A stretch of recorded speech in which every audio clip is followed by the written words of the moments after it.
खुलुमबाय लोगोफोर, नोंथांमोनखौ बड' हेल्थ टिप्स चेनेलाव बयखौबो बरायनाय बावहरग्रोनाय जाबाय। आं दिनै नोंथांमोननि सिगाङाव उदै सानाय नखरारि राहानि सायाव भिडिअ लानानै फैदों। आसा खालामो नोंथांमोनहा भिडिअखौ नायना मोजां मोनगोन। नोंथाङा गोबां समावनो उदैयाव आलौनाय एबा सानाय जायो नामा? उदै सानाय एबा आलौनायनिफ्राय रैखा मोननो थाखाय नैबे भिडिअआव मोनबा नखरारि राहाफोरनि बागै सावरायनो नागिरदों। उदै सानाया गाज्रि आदार आरो गाज्रि नेमखान्थिनि थाखाय जानो हागौ, नाथाय नोंथाङा बेनिफ्राय रैखा मोननो थाखाय न'आवनो माखासे गोहोम गोनां राहा नाजानो हायो। उदैनि जेंनाया थोंजोङै जोंनि गाज्रि डाइजेशनजों सोमोन्दो गोनां। जुदि समाव फाहामथाय लानाय जाया, अब्ला बियो गोबां गोब्राब जेंनाफोर सोमजिहोनो हागौ।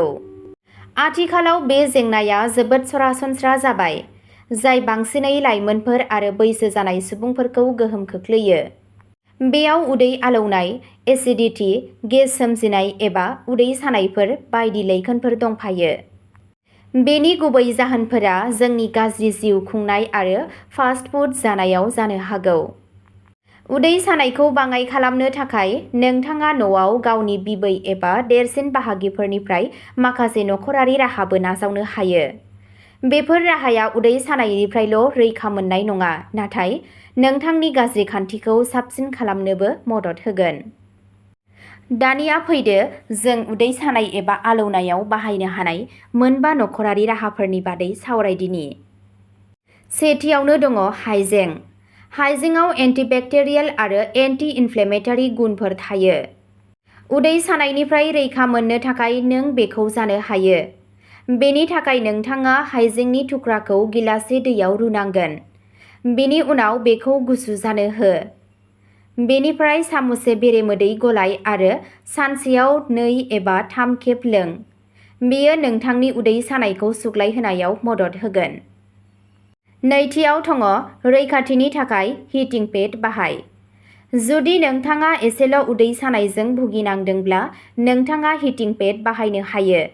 बेनि थाखाय हिटिं पेडखौ गुदुं दैजों आबुं खालाम आरो बेखौ गावनि उदैयाव दोनना ला।